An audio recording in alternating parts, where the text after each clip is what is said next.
गावातले पोलीस पण त्यांना साथ देतात. हे प्रकरण आहे संभाजीनगरच्या वेरूळ मधलं. सुरेश बोरसे, वय 54, जिल्हा परिषदेच्या शाळेमध्ये शिक्षक. बुधवारी रात्री आईस्क्रीम आणायला म्हणून आपल्या घराबाहेर पडले. गावातल्या घराबाहेर त्यांना काहीसा गोंधळ दिसला. तिथं अनोळखी लोक होते. सगळंच थोडंसं संशयास्पद वाटलं. बोरसेंनी त्यांना हटकलं.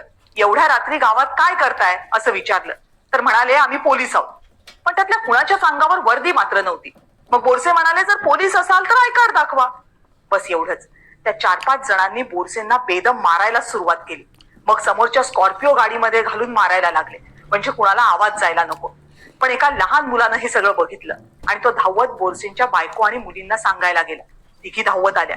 त्या बोरसेंना शोधू लागल्या. मग गाडीतून बोरसेंचा आवाज आला, मला मारू नका अशी विनवणी करणाऱ्या. तिघी त्या गाडीजवळ गेल्या तेव्हा त्या गुंडांमधला एक जण जोरात ओरडला, गाडी काढा, गाडी काढा. बोरसेन सकट ती गाडी निघणार एवढ्यात त्यांची एक लेक हात आडवे करून त्या गाडी समोर उभीच राहिली. एव्हाना तो गोंधळ ऐकून गावातले लोक जमा झाले. मग ते गुंड गाडीतून बाहेर आले.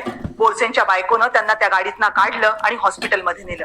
पण त्यांच्या छातीवर इतक्या बुक्क्या मारल्या गेल्या होत्या की हॉस्पिटलला नेण्याआधीच बोरसेंचा मृत्यू झाला. त्यांच्या मुलीनं या सगळ्या आरोपींचा व्हिडिओ रेकॉर्ड केला. वैजापूर तालुक्यात संदीप आवारे आणि रवींद्र आवारे यांच्यात काही दिवसांपूर्वी वाद झाला होता. दोघेही गुंडच. रवींद्र आवारेवर हल्ला झाला होता. हल्ला करणारे 2 आरोपी पकडले गेले होते. तिसरा फरार होता. तो फरार आरोपी बोरसेंच्या गावात लपलाय अशी पोलिसांना माहिती होती. त्याला पकडायला फौजदार एकनाथ नागरगोजे आणि कॉन्स्टेबल वाल्मिक बनगे गावामध्ये आले. या दोघांपैकी एकाच्याही अंगावर वर्दी नव्हती. दोघांकडे सरकारी वाहनही नव्हतं. ज्या आवारेवर हल्ला झाला होता त्याचीच गाडी आणि त्याचीच माणसं घेऊन हे पोलीस गावात आले होते. वर त्यांच्या खासगी गाड्यांवर पोलीस असे पाटी लावून आले होते. याचा अर्थ ते गावात काय करायला आले होते हे लक्षात आलंच असेल. बोरसेंच्या मृत्यूनंतर पोलिसांनी गुन्हा दाखल केला. कुणाविरोधात? अज्ञातांविरोधात. व्हिडिओमध्ये आरोपी स्पष्ट दिसतायत, पण पोलीस कुणाविरोधात गुन्हा दाखल करतायत? अज्ञाताविरोधात. मग शिक्षकांनी 4 तास रास्ता रोको केला तेव्हा 7 जणांच्या विरोधात गुन्हा दाखल केला. त्यातली कलम एवढी स्ट्रॉंग होती की पुढच्या 12 तासात सगळे गुंड जामिनावर बाहेर आले आणि त्या 2 पोलिसांवर अजून काडीची कारवाई झालेली नाहीये.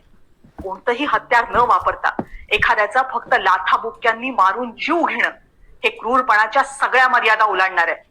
हे भयंकर मरण बोरसेंच्या नशिबी आलं. पण त्याच्या यातना त्यांच्या बायको मुलींना आयुष्यभर सोसाव्या लागते. सवाल एकच आहे, महाराष्ट्राच्या पोलिसांना प्रश्न विचारण्यासाठी आम्हाला जीवच द्यावा लागणार आहे का?